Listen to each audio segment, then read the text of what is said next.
தமிழ்நாட்டில் நீட் தேர்வு ஒரு பெரிய பிரச்சனையாக இருக்குது. இந்த நீட் தேர்வில் வந்து திமுக தொடர்ச்சியாக அதில் வந்து பிரச்சனை பண்ணிட்டு இருக்காங்க. அண்மையில் கூட ஒரு அசம்பிளி பார்ட்டிஸ்லாம் கூப்பிட்டு அவங்க ஒரு ரெசல்யூஷன் போட்டுட்டு இருக்காங்க. இந்த மாதிரி விஷயங்களில் தமிழ்நாட்டுக்கு பிஜேபி டெட் அகைன்ஸ்டாக இருக்குது அப்படின்றத ஃபீல் பண்ணுறாங்க. ஸோ உங்கள் அலையன்ஸ் இதுக்கு எப்படி பதில் சொல்லுவீங்க?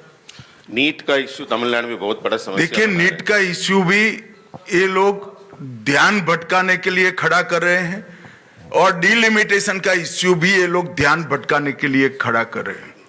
மக்களின் கவனத்தை திசை திருப்புவதற்காக மட்டுமே நீட் டீலிமிட்டேஷன் போன்ற பிரச்சனைகளை திமுக பயன்படுத்துகிறது.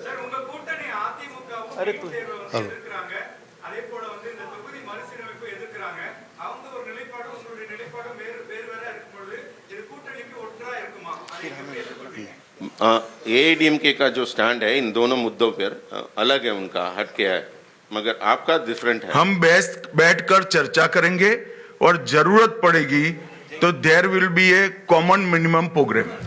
सर मैं बोल रहा हूँ. नहीं, आप ट्रांसलेशन तो करो. क्यों ऐसा कर रहे हो? ஒரு அதிமுகவுடன் நாங்கள் அமர்ந்து பேச்சுவார்த்தை நடத்தி இருவருக்கும் பொதுவான ஒரு கருத்து ஒத்துசைவு ஏற்படும். அதனால நீங்க பொதுவான கருத்து ஏற்பட்ட பிறகுதான் தேர்தல் இருக்கும். அதனால நீங்க கவலைப்பட வேண்டாம். सर मैं आमोद बोल रहा. सर आमोद காமன் நாங்க ஒரு லிஸ்ட், ஒரு common minimum programme, common consensus உருவாக்கப்படும் ரெண்டு கட்சிக்கும் இடையில.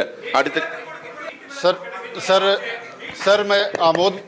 मैंने नीट के बारे में ही कहा, शायद आपने सुना नहीं. நீங்க सर सर मैं ट्रांसलेशन तो कर. நான் நீட்டை பத்தி தான் உங்களுக்கு சொன்னேன். திரும்ப நீங்க அதுக்கு அதே கேள்வி கேட்கறீங்க. அதுக்கான பதில் சொல்லி ஆகிவிட்டது. பொதுவான கருத்து ஒத்துசைவு வந்த பிறகுதான் நடக்கும்.